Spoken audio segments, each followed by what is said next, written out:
they really, there's so many of them that do not read, they do not write, and they have maybe in their earlier years not had any support towards education or learning a skill. Their skill was dealing drugs. Now, which facility do you work at? Buena Vista. I'm at the Middleman Center, and Janet works at the main. In the main, and with the we work in the kitchen. And we both work the hardest part, the kitchen, the food service department. No, I'm sure. You know, I had the opportunity last year to go speak in East Canyon to the graduates of the GED program and some of the vocational education programs, and it was amazing to see how excited these men were about something that we all take for granted, and they were, you know, had made it successfully for these programs, and they were just thrilled with themselves. And I really think it gives them an opportunity to obviously reintegrate into the workforce at some point.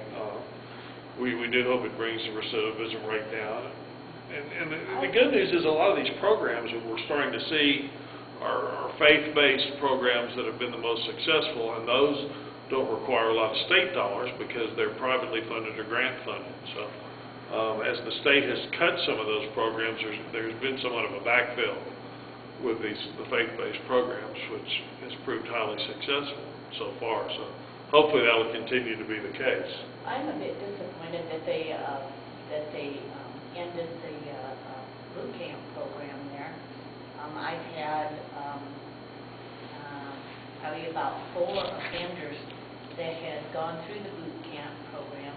They participated in it initially because they felt that when they went before the judge in sentencing that their sentences would be knocked down. Right. It wasn't. The judge didn't give them any, any discount on the time they needed to spend in prison as a result of completing the program, but they felt personally the program probably was going to save themselves from re-entering once they did get out, because they felt they really had learned to discipline themselves, which they said they totally It was a good lacked. program, and that was a tough balance, because I represent Canyon City also, so you know, I had to kind of dance with that one in the sense that, you know, Buena Vista wanted to keep the boot camp. Canyon City was trying to open up one of the towers of the facility down there, and so it was a trade-off in where those dollars best spent.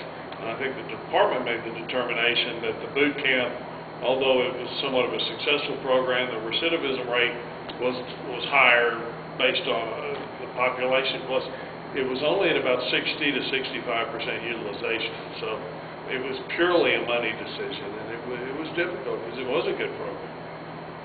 You know, if times get better, I would like to see that come back, and there are a lot of people in Buena Vista that are obviously very passionate about it. But you know, those are the sacrifices we're making now, is we're seeing viable programs that are in the balance, and it's, you know, how do you prioritize which programs are the best? It's like schools. When schools say, do I teach math or do I teach music? Well, since math is a core requirement that we test for, then music goes. You know, that's regretfully what we're having to see across every department. I know there's still a lot of backlash to you know, the FASTER bill that was passed on the license fees. I know we were able to deal with some of it this year with regard to the penalty piece of that, but people are still mad about the costs that they're having to pay to renew their licenses. But you know, how else do we fix the transportation system?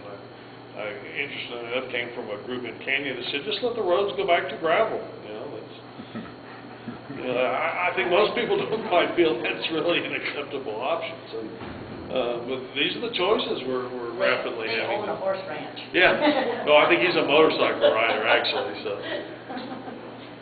How do you see the effect on the decrease of state funding will affect federal funding, or will it?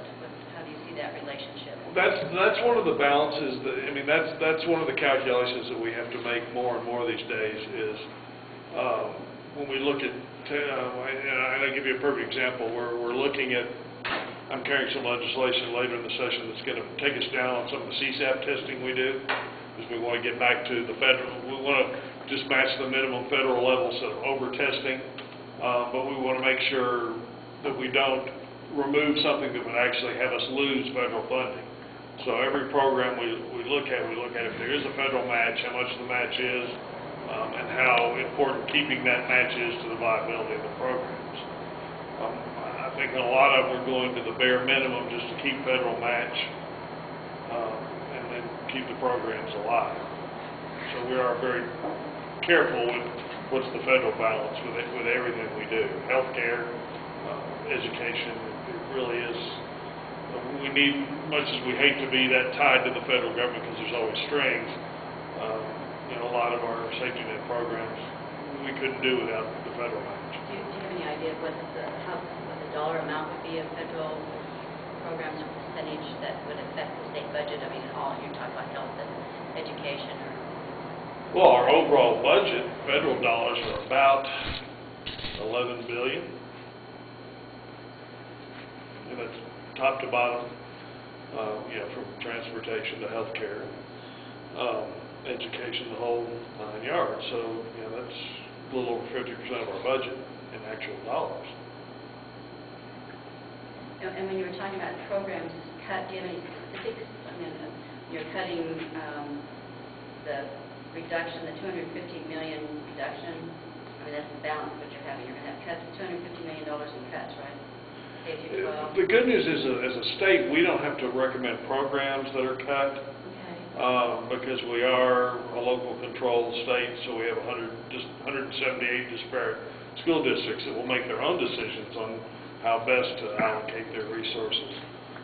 So we're not saying you're going to have to cut this program. We're saying this is the dollar cut you're going to take. You can figure out how it best plugs into your own program. But I know, again, the 4-day week is a perfect example. So many of the rural districts are going to 4-day weeks. I know that elementary art and music typically go, PE goes.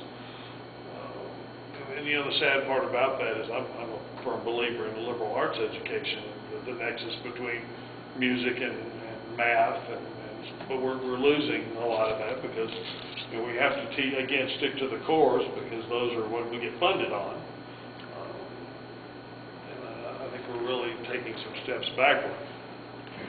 One of the discussions we're having now in the education community is the fact that we are going to have to move away reluctantly from the standard bricks and mortar education system as we know it and start looking at more of a blended model or hybrid where we see a lot more supplemental online offerings brought into the schools. I'm not advocating for full-time online offerings, but you know, a lot of our sciences, our maths, our labs, you know, foreign language and the like, particularly for rural districts.